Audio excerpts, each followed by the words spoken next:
خلائی مخلوق سے مراد آپ کی ادارہ نہیں تھا، ایک فرد ہے.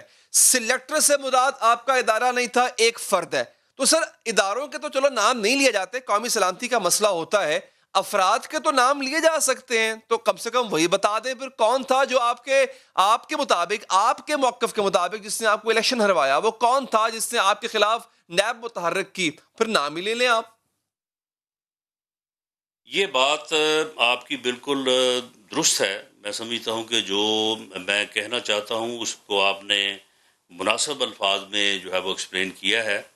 اور یہ بات بھی اکثر ڈیبیٹ ہوتی ہے کہ افراد کا جو ہے وہ نام لیا جائے، لیکن یہاں پہ آ کے پھر ایک جنرل پرنسپل جو ہے وہ ہٹ ہوتا ہے.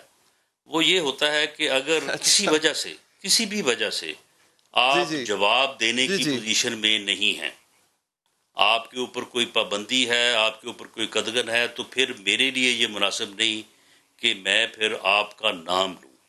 میں یہ تو کہہ سکتا ہوں کہ جی اشارتاً بات کر سکتا ہوں، لیکن اگر میں آپ کو نام لے کے کہ جی علی حیدر صاحب نے یہ بات کی ہے، تو پھر آپ کو جواب دینے کا حق جو ہے وہ آپ کا بنتا ہے. اور اگر آپ جواب دینے کی پوزیشن میں اچھا نہیں ہے تو پھر میرا آپ کا ٹھیک. نام لینا اچھا جو ہے رانا وہ صاحب، تو سر مناسب نہیں اب ہے. آتے ہیں موجودہ دور پہ آتے ہیں.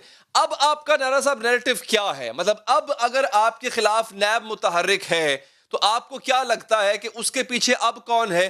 اب اگر الیکشن ہوتے ہیں دوبارہ تو اگر اس میں وہ فری اینڈ فیئر نہیں ہوتے تو اب کا الزام کس پہ دھرنا ہے؟ خلائی مخلوق ہوگی یا کوئی اور مخلوق ہوگی؟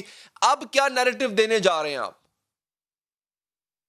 جی میں بالکل یہاں پہ جو ہے وہ جنرل پرنسپل کا میں فائدہ اٹھا سکتا ہوں، کیونکہ شہزاد اکبر صاحب جواب دے سکتے ہیں، عمران خان صاحب بطور وزیر اعظم بیان دے سکتے ہیں، اپنا جواب دے سکتے ہیں.